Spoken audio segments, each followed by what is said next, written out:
assuming you want me to mute my mic too, right? Yes.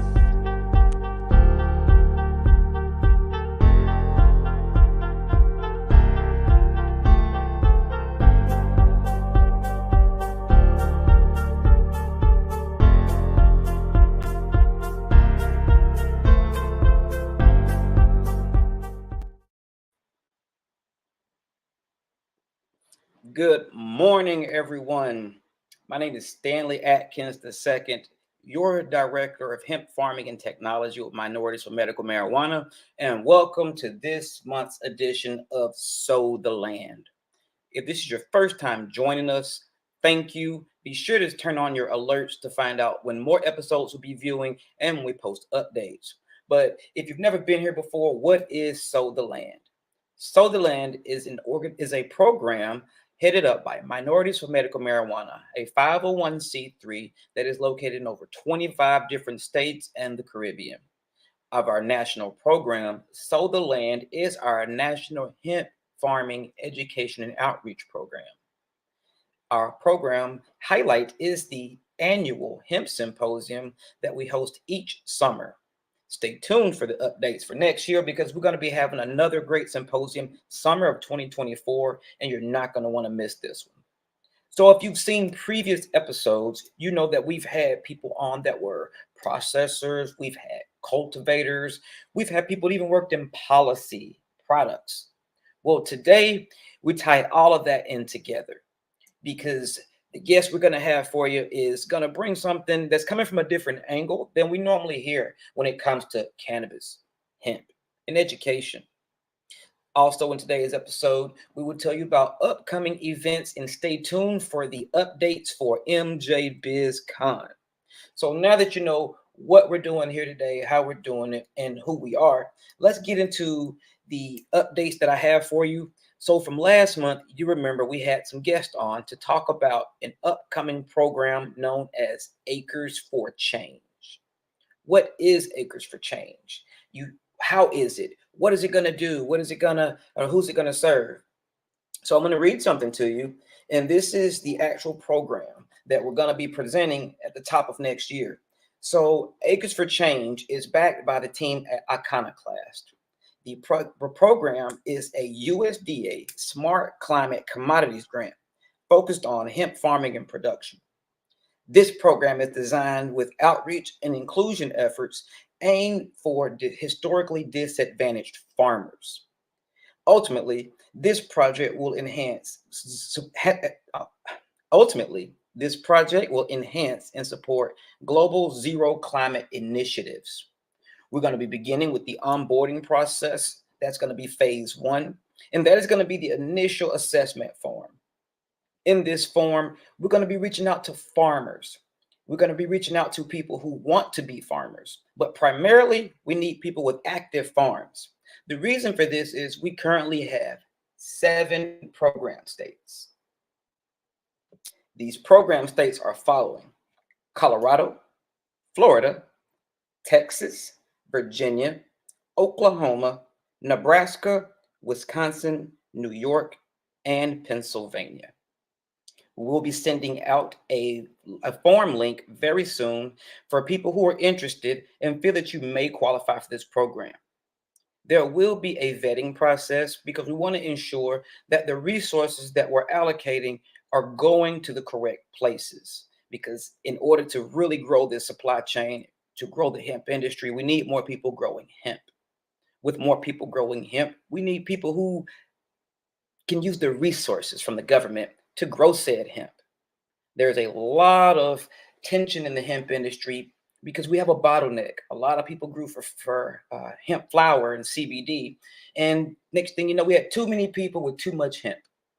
A lot of farmers got turned off by hemp, and this program is going to be a pilot program to re-engage with farmers to promote a sustainable program with SOPs and SOGs.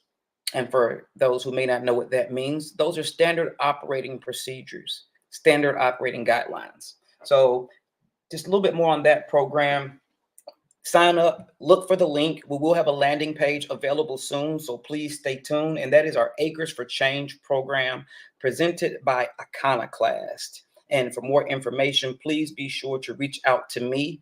My email is stanley@m4mmunited.org. Now let's get into the best part of today's episode, our guest. Our guest today is a profound colleague of mine, Mr. Michael Lawson, who is the founder and CEO of Cannabis Media Collective. Michael Lawson is an educator, mental health professional, elevating cannabis and wellness, educating citizens, and empowering entrepreneurs through his company, Cannabis Media Collective, and his nonprofit, the Cannabis Media Club. Michael is also a Morehouse College class of 2005 and received a Master's of Science in Clinical Mental Health Counseling from Mercer University in 2014. Michael and his company recently hosted the Medical Cannabis Educational Conference at Morehouse School of Medicine. Everybody knows about Morehouse. We heard about you, Mr. Lawson. How you doing this morning? Man, I am well, man. Thank you, Stanley, for having me on. I really appreciate it, and I'm honored to be your guest today. Man, I'm honored to be able to have you on. It's not very often that I get to connect with people, through education and advocacy, but also on an interpersonal level. Yes. From the first time we connected, I noticed about your passion. And when you mention, education, the next generation, and you use a term that when I hear people use it, it piques my little, when you said futurist, this is a futurist industry. We're not doing it for here, we're doing it for later. So, they've heard about some of your credentials, but tell some of our viewers a little bit about Mr. Mike Lawson Jr.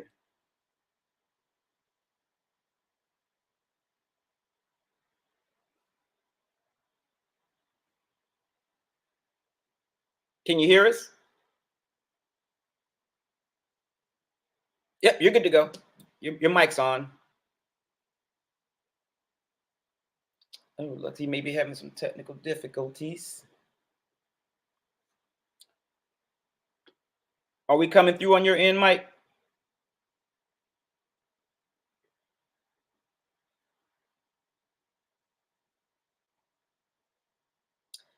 Looks like we may have lost Michael for a second.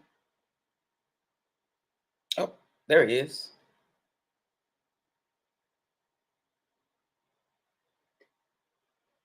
There we go. Mike, are you able to hear us? Well, while we get Mike caught up with some technical issues, I do want to give you an update from post his event. So the event that he hosted was at Morehouse on last Saturday. He led that into a mixer on Monday, which I actually had the honor of attending. Was slated to be a speaker last week, but we had some things that prevented me from being able to attend. But I was able to attend his mixer on Monday. There was some great attendees there. I saw some advocates, some educators, and we also saw some new faces. And what they were talking about was connectivity. Who's in the room? What are they doing? How can we do it together? Before I knew it, we had formed like a little table sitting there with myself, Michael, some of the representatives from the Georgia Medical Cannabis Society, along with Chris Brown and some other advocates. And it sparked again real quickly how powerful we are when we come together. Because although it was just a mixer and we chose to kind of just sit together, it quickly turned into almost like a mastermind conversation. And when it comes to cannabis and hemp, we need more of these conversations. We need more of these dialogues. We need more of these events. The reason for that is the way that legislature is going, we're eventually going to get legalization. We're going to get expanded programs regarding hemp funding, programming, education. And we're going to need to support the organizations who are pushing for that advocacy. We're going to need to support organizations who are looking to create that sense of reform. Oh, looks like we may have had Mr. Lawson come back with us. Can you hear me, Mike? I was just telling them about the mixer on Monday night and how important events like that are. Are you able to hear us?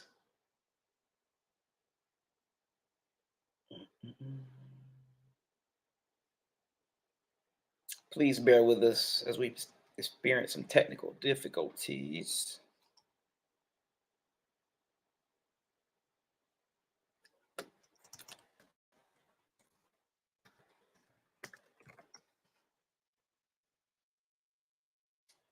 I am able to see you, Michael, but I am unable to hear you. So you have sound, but you do not have audio.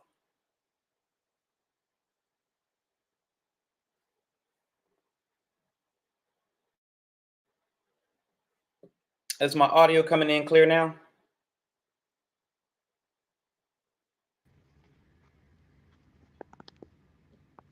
Looks like we have sound. Can you hear me? There we go. We're back Oh, on. right. Thank you I all so much for bearing with us. I I don't know what I happened there. Your apologize. sound went out, then my sound went out. It may actually be the software. Yeah, I But I was just apologize.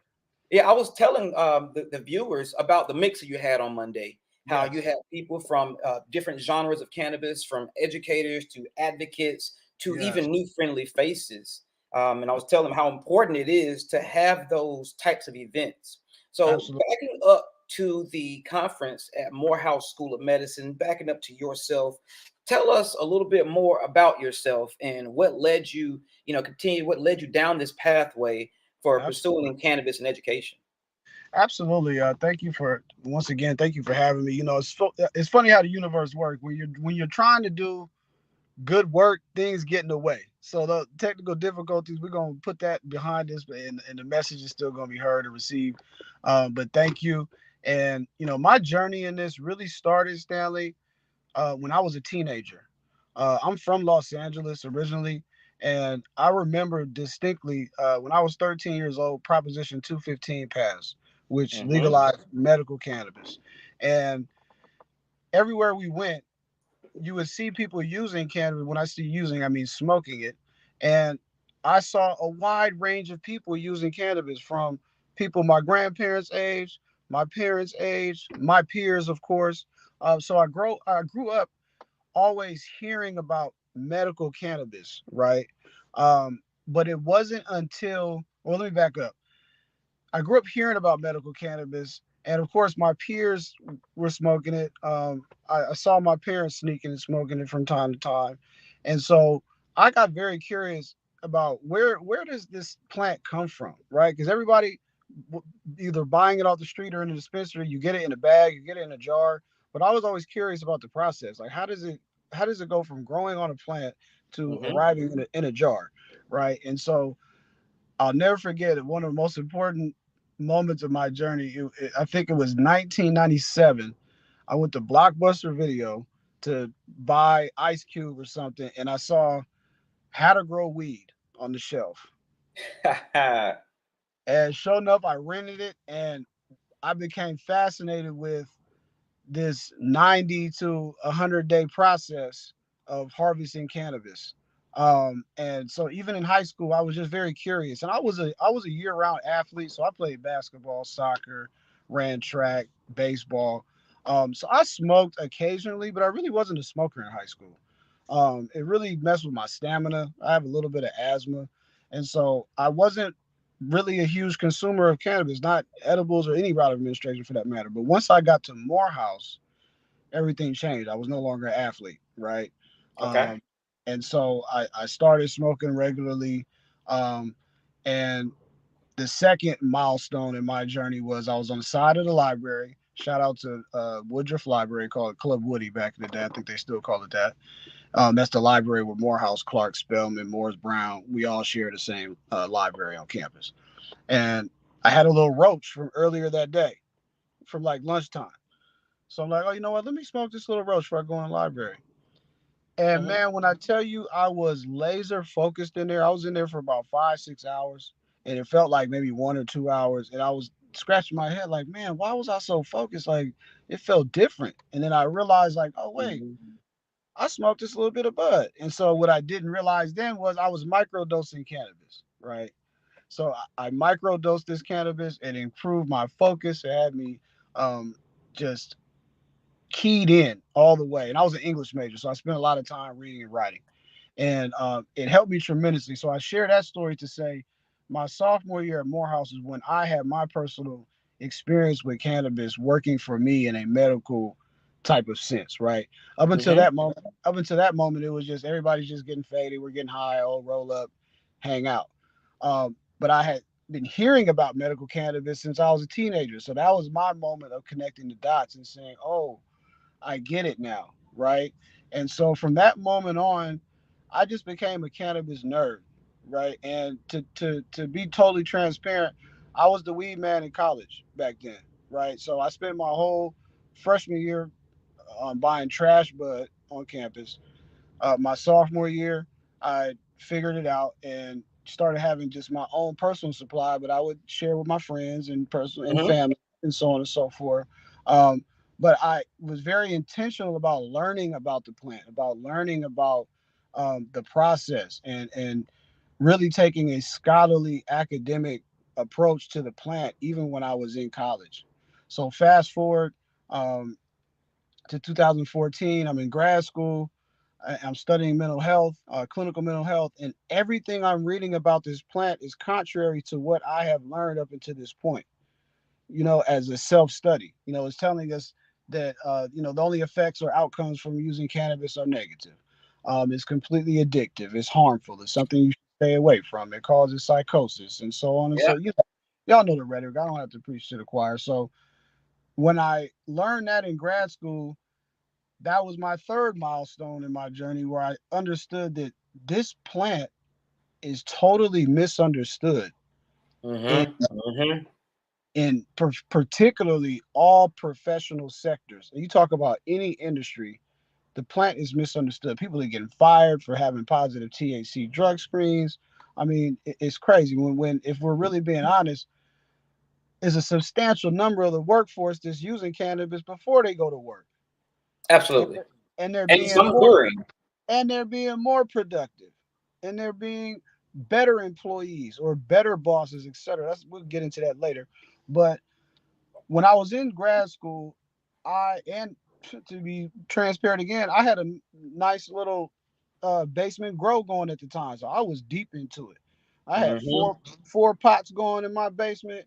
I was waking up at 5:50 a.m. to catch my lights before they come on and feed my baby. So I was like entrenched in not only the culture of cannabis, but really learning about how to use this medicine effectively, right? So I'm harvesting my plants, I'm making butters and oils, and playing around with extracts and whatnot. So I share all that to say, back to your point you mentioned before we had our tech difficulties, is I'm passionate about this. This is not, a hobby of mine.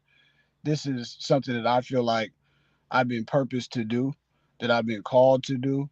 And so back to grad school, as I'm matriculating through grad school, I'm really applying everything I'm learning to cannabis wellness, really Okay. Mm-hmm.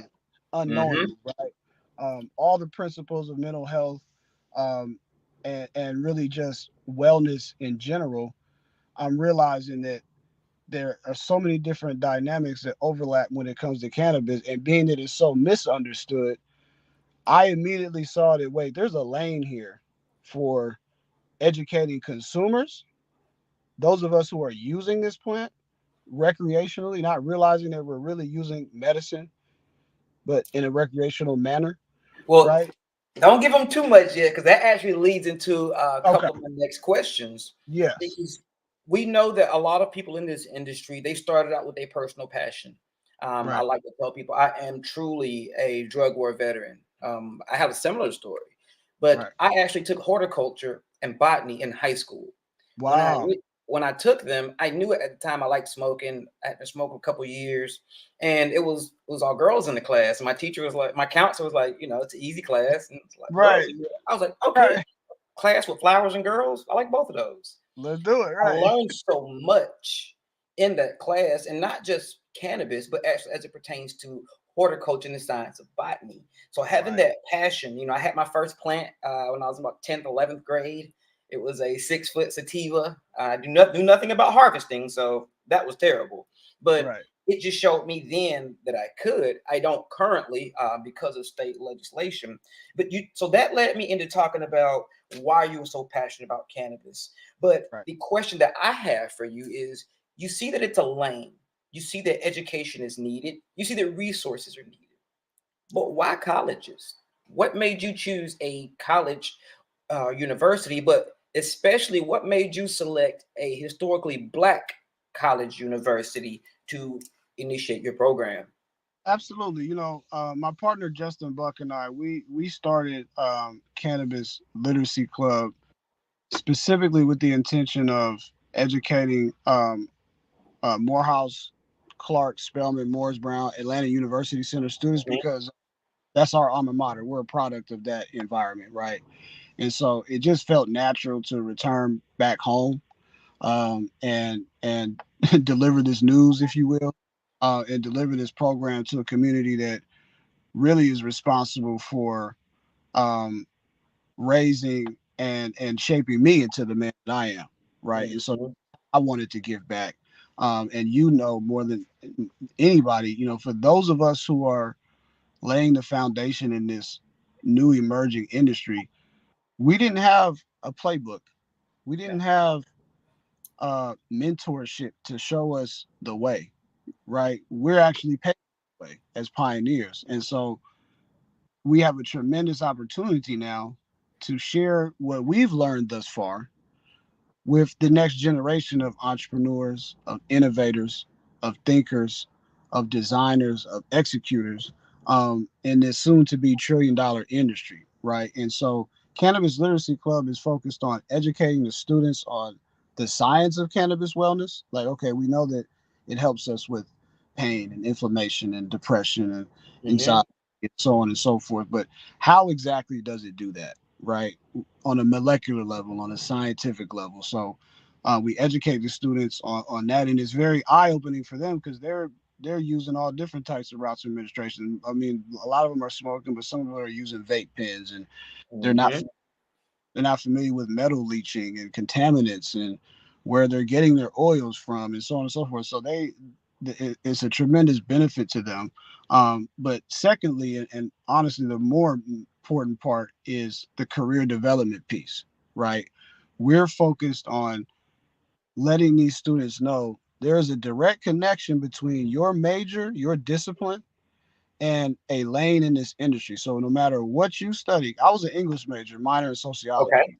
right? And so my vision when I was in undergrad was I was going to be a teacher and an entrepreneur, and teachers don't make a ton of money, but I'd figure out the money piece because I just want to be in the community giving back, and that was my focus, which is essentially still what I'm doing, but just in a different way, right? And so, um, helping these students understand whether you're bio, chemistry, engineering, especially those majors, but bio, chem, engineering, marketing, finance, um, English, the arts, music. It doesn't matter.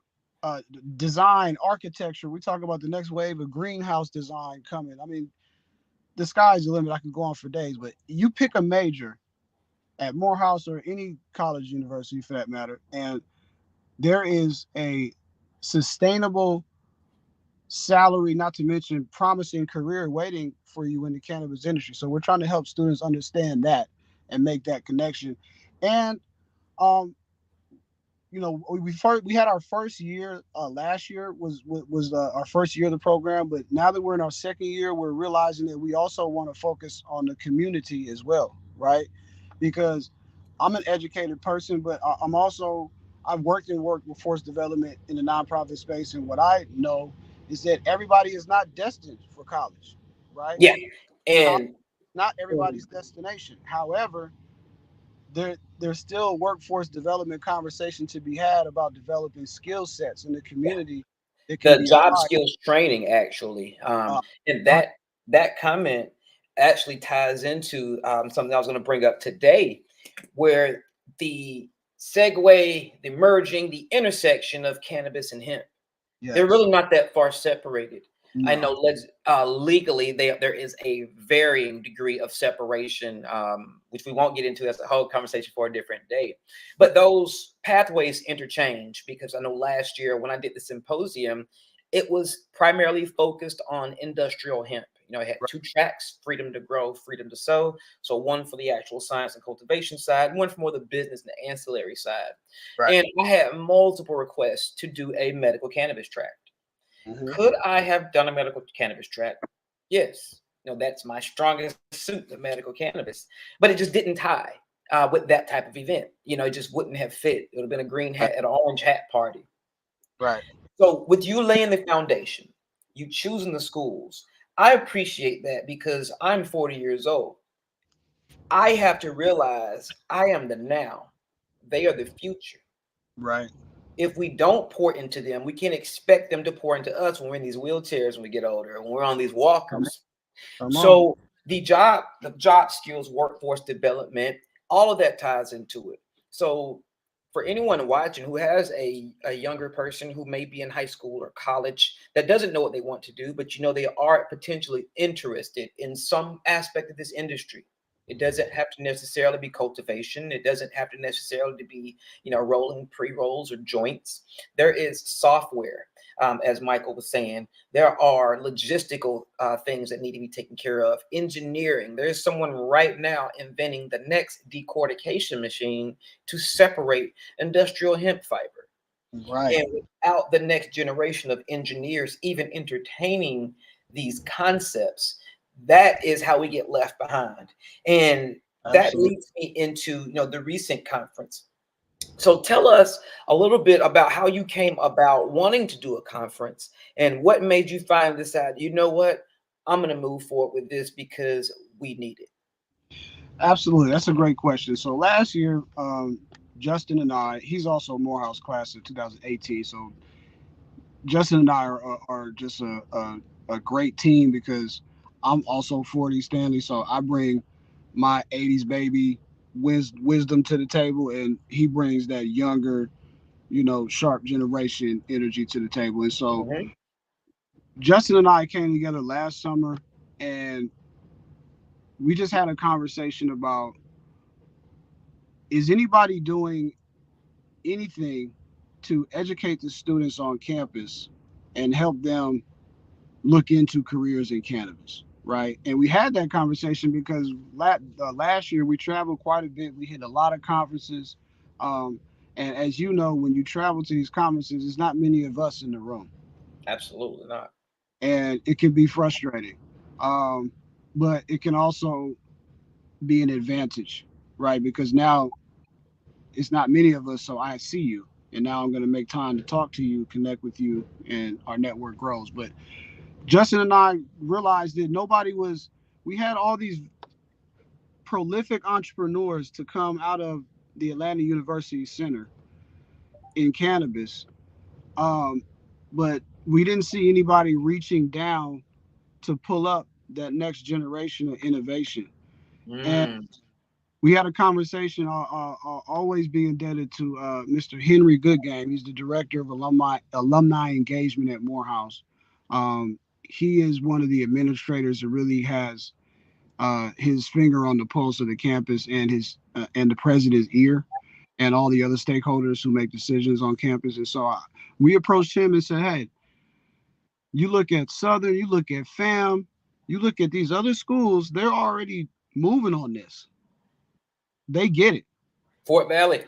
Fort Valley. So how can we, as Morehouse men, and we tout this whole slogan of excellence, of well dressed, well spoken, well traveled, and we're not well into the cannabis space? That doesn't make any sense, right? This is the soon to be $1 trillion industry. And so I basically just explained to Mr. Goodgame that we have an opportunity to um, really be on the forefront of innovation in cannabis if we focus on developing our young minds now. Simple as that. And, And and he was I receptive. think And he was receptive to that. I think that development has to be intentional as well. Oh, Um, absolutely. because when people say that people are uneducated about cannabis. I don't agree with that rhetoric. I feel that people may have been miseducated about cannabis, 100%. and that is where education comes in, because these conversations are different conversations, and they all don't need to be held in the same room. That's But a the fact that you're engaged in it, because whether we want to accept it or not, especially in regards to the industrial hemp programming and with some of the things, the initiatives that we're heading up, we're going to be in high schools really soon talking about industrial hemp, and we uh, should. talking about the 4D printing of food, potentially using Oh man. hemp protein, because if we don't engage with them early, we can't wait till they've already got their degree. They can Yeah, already be carving out their niche market. They can already be doing internships with an industrial hemp microfiber processor, or with absolutely. someone that's doing scientific formulations to prevent, wound deterioration with a new form of product. Because that's why we connect, because I'm a big Yeah, nerd yeah. myself. And that leads me to something that I talked to you about, I think it was yesterday. So at M for MM, we have a program called Ready, Set, Grow. And DJ Howard from Florida is one of the guys over that program, because I could totally see us putting some traction, behind your program and collaborate. It hit me, like you said, why aren't these other schools? And sometimes these universities, especially these HBCUs, they may just need, with us, I'll just say, you got to show us. We, we Right, we we had a lot of talk. That's how we ended up here. We had a lot of talk. You've got to show right, us. And if right. we can show them a program of sustainable, actionable items, Yep. they won't just leave with all that knowledge. Because a lot of the seminars, a lot of the workshops, expos, they start out talking about the history of the hemp plant and Henry Ford, all the way to Delta 8. That's way too many different avenues. You know, Right, let's right, find out their interests. Like you said, is it the arts program? Is it engineering? It is the bioscience? Is it the tech? So right. all of these avenues are really important. And that's what I want to ask you next. So with CMC and the Cannabis Literacy Club, how can other organizations find you? How can they collaborate with you? Oh, Are there absolutely. any initiatives that you need additional community support behind? And like, how can we get behind your movement to push your A- initiative? absolutely. Thank you for asking. So anybody can reach me at Michael Michael at cannabismediacollective.com. That's how anybody can reach me. You can also reach me on Instagram. You can just type in Cannabis Media Collective, or um, the handle is underscore CM Collective underscore. You can find me there and DM me.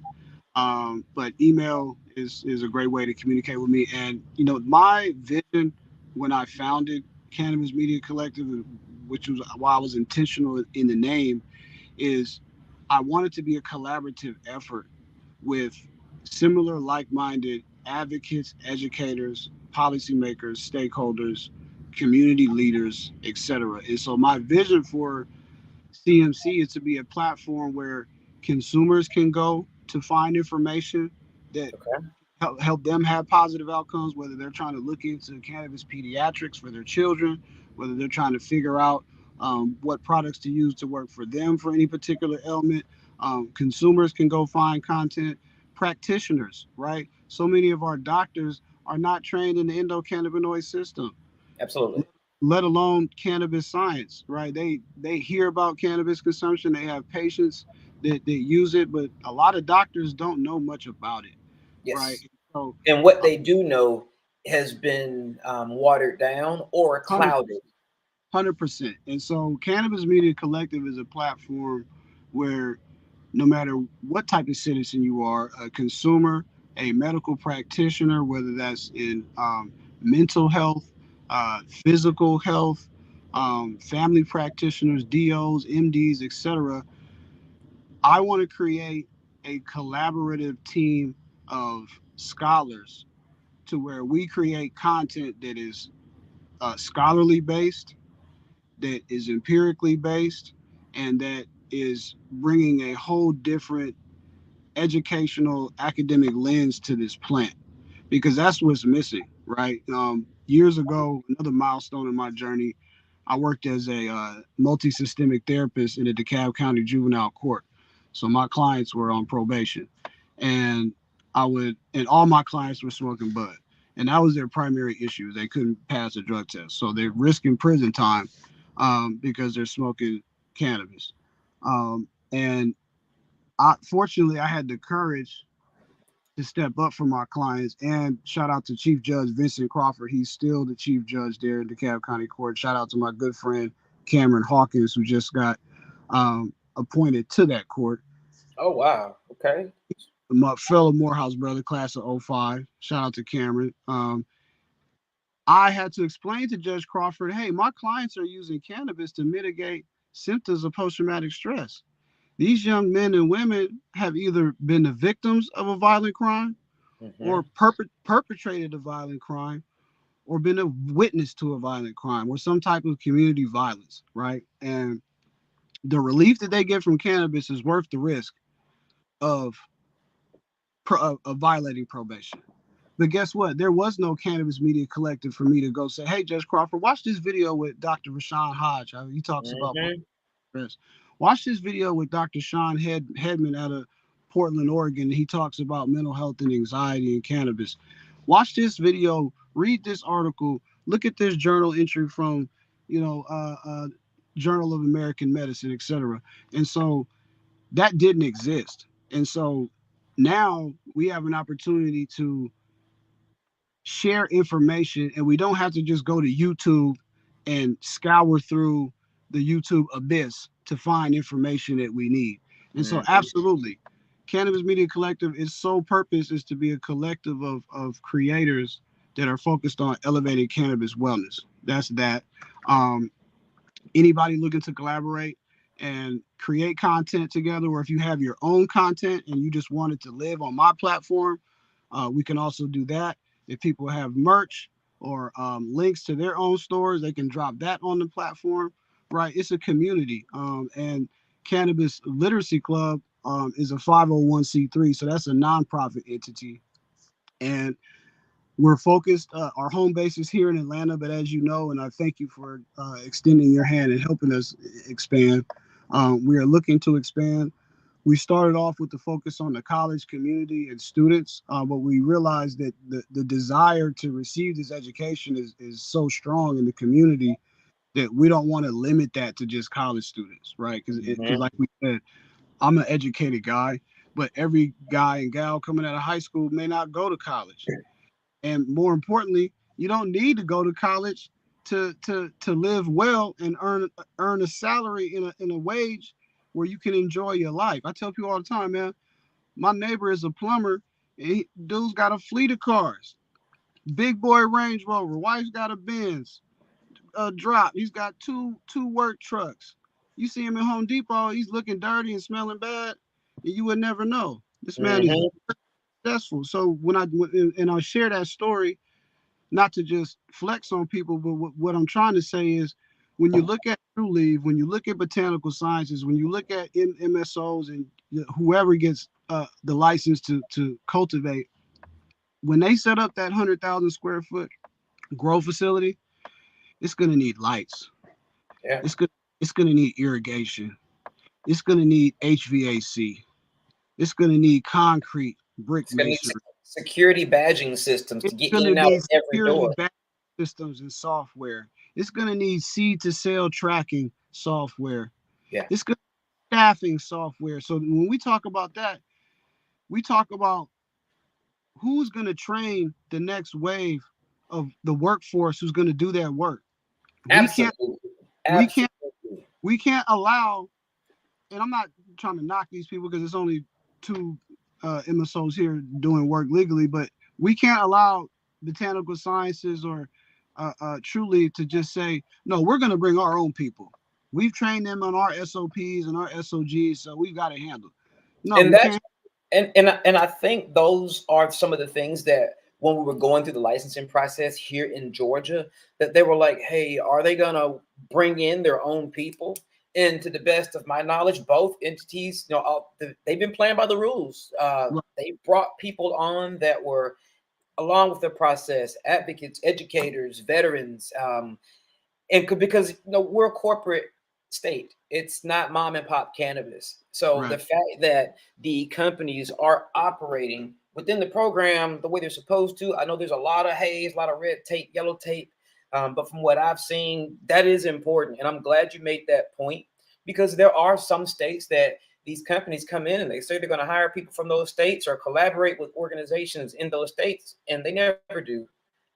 So I'm glad that, and I think that's a testament to the advocacy here in Georgia, because Yeah. on the advocacy side, we've been making sure on our end that, hey, we want transparency. That was the whole part about it. We want to Right. make sure that it's equitable. We want to make sure that it's fair, and we want to make sure that the people that are playing by the rules. Because at the end of the day, patients' lives are at stake, livelihoods are at stake, and this industry is headed this way and not this one. And I want to make sure that we don't do this. Absolutely. Because you go to these conferences and it's so played out, if I'm honest, man. The whole social equity, um, inclusion conversation. I'm so tired of hearing that, right? Because it's always just talk. That's a matter of fact, I'm glad we shifted to that part, because last year at MJ Biz, we were talking about how do we have a scorecard, a report card, or some type of evaluation system that is Mhm. evaluating what these companies are actually doing when they're talking about hiring people from the community, uh, equity, diversity. Because at the end of the day, we started Cannabis Literacy Club because we know that the future is in the hands of people who take action, and we cannot sit. We've already seen the level of diversity in the industry, period. But especially when you talk about C-suite executive level, there is none. But at what point do we stop complaining about it and actually do something about it? Right. Message. Um, Something that I've said since I first got into advocacy is, if you're not willing to get in the game, don't sit on the bench and complain. I'm only Exactly. one person. I'm only one person. I can only speak in so many subcommittees. I can only speak in front of so many caucuses. We need Right. other people, because sometimes the legislators or stakeholders or decision makers and check writers, they may be tired of be hearing you. They may be tired of be hearing my voice, which is why Right. we need to hear y'all's voice. But it needs to be a unified collective message. And I Absolutely. want to go on record to say that, my brother, they better watch out, because we are going to create some engaging content that is really going to shake up the game. Yeah. I've been looking for the right people to collab with, and I got some other people we're working with, because now it's not about me. It's not about Michael. It's not Right. about any one particular organization. It Right. is about showing a unified front of like minded individuals who are coming Absolutely. together for a collective purpose. And A- with that in mind, I tell people that advocacy does not pay, but it does pay off. And Absolutely. we're going to continue to lay the foundation, to lay the steps. If you think about rock climbing, I don't know how much you guys know about rock climbing, but they climb little cracks. They stick their fingers in there and they put the little clamps in there. As we're climbing up behind each other and securing ourselves into the anchor that Mike left, somebody had to be that person in the front putting that anchor bolt in there. Come on. And and sometimes, to be transparent with you, you got to take your safety harness off to be able to reach it. Mm, We are flying a plane as we're building it. mm. This is the only industry that does that. But unfortunately, if we don't fly this plane while it's in the air, we're never going to reach our destination, because, by the way, they've got Lear jets and they're gassing them up. Come on, man. So I hope everyone that was able to take some gems from today. And before Mr. Lawson gets out of here, Mike, is there any final words or closing remarks or any sentiment that you want to leave with our viewers on the behalf of CMC and the Cannabis Literacy Club? Yes, I do want to say one more thing. You know what? I didn't. We said so much. Both you and I are so passionate. But in terms of getting this program and our mission on different campuses, we've seen. Me personally, I've seen opposition. One thing I keep hearing is the HBCUs, or any school for that matter, that takes federal money, they don't want to really touch it because of the federal illegal, prohibition, right? Mm-hmm. Mm-hmm. And the schools don't want to touch it themselves, meaning they don't want to have it on their curriculum and so on and so forth. But that just opened up a lane for us. That's our whole lane. Now the schools can just partner with an outside organization. We come in, we deliver the program, and we deliver the education, and the job still gets done, and we do the work, right? And so we're not waiting for Morehouse to come with a cannabis science minor or Mm-hmm. a cannabis marketing major, or we're not waiting for that. That'll happen. It'll come. But the mission is to just do the work. To just do the work. The goalpost is going to continue to move. I love your analogy. We're rock climbing. We just gotta remove that harness, get up a little bit further, stick that clamp in, and keep it moving. And so I invite the community to reach out to us at Cannabis Literacy Club. We're going to be doing monthly seminars. Um, the venues and locations will always be shared on Instagram. Matter of fact, I didn't share the Instagram handle, Cannabis Literacy Club on Instagram. That's how you find us there. But yes, please tap in with us. The community is growing. The community wants this. The community needs this, and we're gonna provide it. And I'm just happy and proud to be able to call you a friend, Stanley. I thank you for having me on today, and we just got to continue to do the work one day at a time. Yeah, absolutely. So again, ladies and gentlemen, everyone in between, that has been Mr. Mike Lawson Jr., founder of Cannabis Media Collective and also the Cannabis Literacy Club. Now, before we get out of here today, I want to do a little bit of housekeeping before we go. So again, this has been a special edition of Sow the Land, presented by Minorities for Medical Marijuana. Today was a special episode because this guest was brought in because I personally wanted to feature him. I want to highlight his work because we got a lot of work to do, and it makes me feel good that I'm not the only bearded brother in the South willing to put in the work. Come on. So we have plenty more programming coming up for Minorities for Medical Marijuana. Tomorrow we have our monthly Health is Wellness with Miss Nicole Buffon. So please tune in for Health is Wellness. We're gearing up for the biggest event of the year, everybody, which is MJ BizCon. So for anybody who knows this industry, you know that MJ BizCon is the biggest event of the year. There are a lot of people who may have smaller businesses with smaller operating budgets. I tell them forego all these smaller little conferences in your city and other cities and just go to the big one because the representatives from there will be there. I Right. want to let everyone know that Minorities for Medical Marijuana will be at Associations Day, which is the Tuesday before the event. We will have our table there, so please be sure to come out and connect with us. We are again hosting our annual Dice Mixer. I want to say this is maybe like the fourth or fifth year we've done it. Of course, we couldn't do it during COVID, but for those who have never attended one of my mixers, one of our mixers, you don't want to miss it. The No. who's going to be there. There's a lot of people in this industry that there may be some degrees of separation between you and them. Our mixers are a good way to lower those degrees because it may be a person who's the owner of the company you're trying to connect with that ask you for a lighter. Right. Um, there may be a person who's an investor who will ask you, "Hey, man, did you get some of these tacos?" So, big shout out to our founder and president, the most hardest working woman in cannabis, Miss Roz McCarthy. So, we will be at MJ BizCon. I don't have our exact booth number yet, but I will have that coming up in the coming weeks. And for local attendees to Atlanta, be sure to check out the social equity workshop tomorrow. It is hosted by Minority Cannabis Business Association. I will be one of the guest speakers. It will be hosted at the Georgia Hemp Company at their Sandy Springs location from 11 to 3. This equity workshop is one that's traveling across the country. There's a lot of speakers and some local speakers that we're going to have here for roundtable discussions are going to be myself. I will be heading up the conversation surrounding the entry points into cannabis and hemp. We also have funding routes by Ms. Angelita Green. We have regulatory framework challenges and resources by Mr. Joe Salone from the Georgia Hemp Company. And we also have leveraging strategy and team building success by Dr. Adrian Adams.